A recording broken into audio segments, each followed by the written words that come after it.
Center. Some numbers for you, even though we probably covered this in the bulletins earlier. 3 out of every 10 Kenyans surveyed in a recent poll said that the rising prices of goods and services have made life more difficult. A larger percentage of women than men cited inflation and the high cost of living as the most serious problem facing Kenya, and hunger and drought follows as the second most serious problem facing households. So that is going to form a bit of a basis of our discussion tonight. We have Anzetse Were, development economist, in studio with us. Thank you so much for coming. No problem. Any surprises with that, the jitters over the rising cost of living?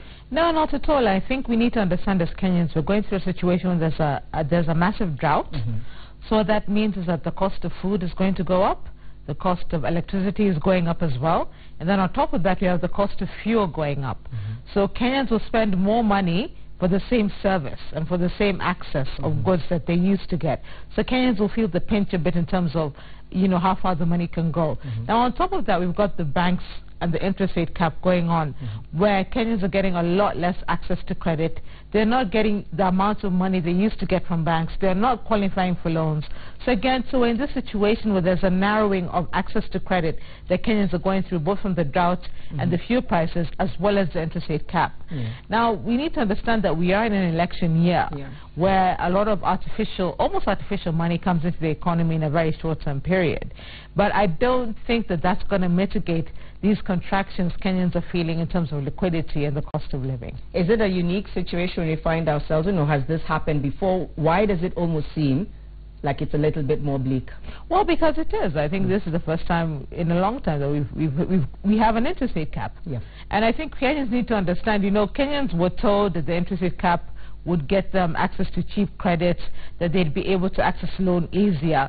But what I had said from the beginning, and other analysts, was that it's going to make it more difficult for a lot of Kenyans to get access to money. Because one of the problems we're having as bankers and, as analysts is that there are good borrowers and there are bad borrowers. And when you come to banks, they're all, they can't charge you all the same amount if you're a good or a bad borrower. So what's happening is that banks, to deal with the risk factor in lending, are just reducing the amount of lending they're doing. And as a result, when you had that loan to pay school fees or go on a holiday or pay for medical expense, suddenly you don't qualify for that loan. Okay.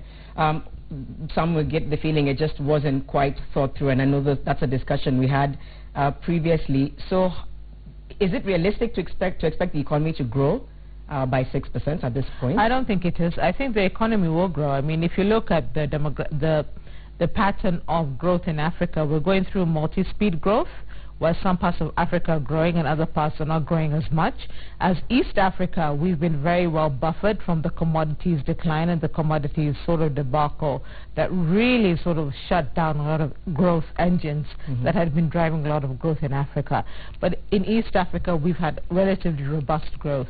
Now, I do think that the combination of the elections, which always tends to be linked with lower GDP performance, and then when you add on top of that the contraction in liquidity from the interest rate cap as well, I think our numbers won't be as optimistic as people have hoped. Okay. How do we link this in any way to the crises, I should call them, in the country, whether it was with the teachers last year, whether it's with the doctors right now, demands for better pay, on the one hand, government defending and saying the money isn't quite there. Is there a link we're missing here? Is there something that we're not quite understanding? I think government is being honest, but I think government is also being dishonest. I mean, they're being honest in the sense that devolution is very expensive. If you look at the cost of wages and allowances, etc., we're paying about 115 times more than we did during a centralized system. So Kenyans need to understand that devolution is expensive, and so the sort of wage bill government is contending with is nothing that previous administrations have had to deal with. So this notion that, this current administration is being irresponsible, there is some truth to that, but there is the reality that devolution is very expensive, and if that's what Kenyans want, that's the cost of it.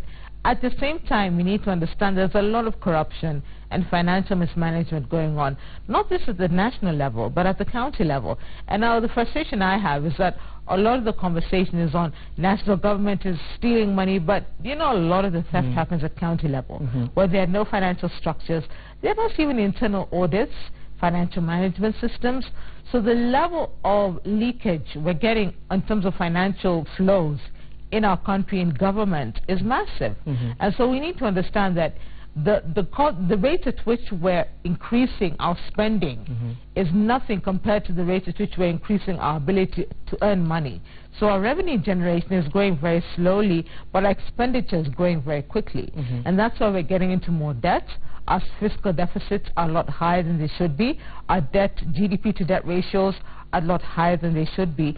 And if we don't try and get government spending into check, then that will be a burden we have to bear as a country. Is there any way you think we can begin to close that gap?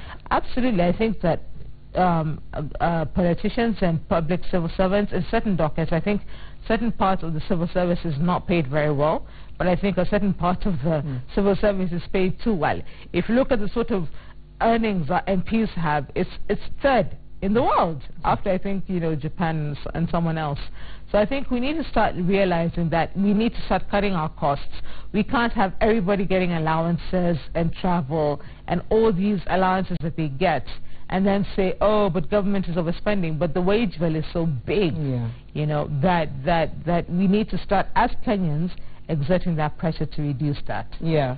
So, as we wind up, a lot of people feel like, well, the cost of living is so high. What can I do? Is there any way, you can advise as a development economist, ways in which to manage the stress that comes with the high cost of living? Yeah, well, the first thing is that as Kenyans, we should tell the president to reverse the interest rate cap.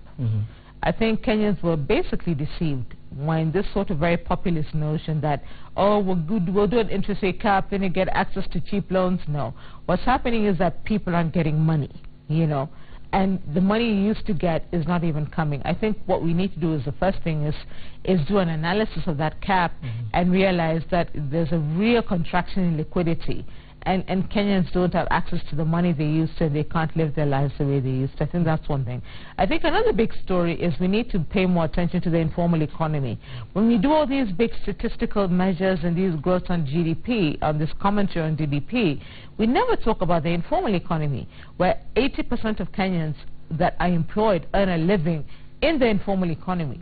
And I am so exhausted with this neglect of the informal economy. There's no strategy. If you look at Vision 2030, if you look at the industrialization program that we developed, all these big macroeconomic programs that we've developed as Kenyans, nothing addresses the informal economy, that they're poorly trained, poor business management, poor access to credit. And as a result, what we're doing is that we're trapping so many Kenyans in a cycle of poverty. So I think that has to be part of the conversation as well. All right. Thank you so much for that insight. Amzette Sewere, development economist on Citizen Business Center. We'll be back after this short break.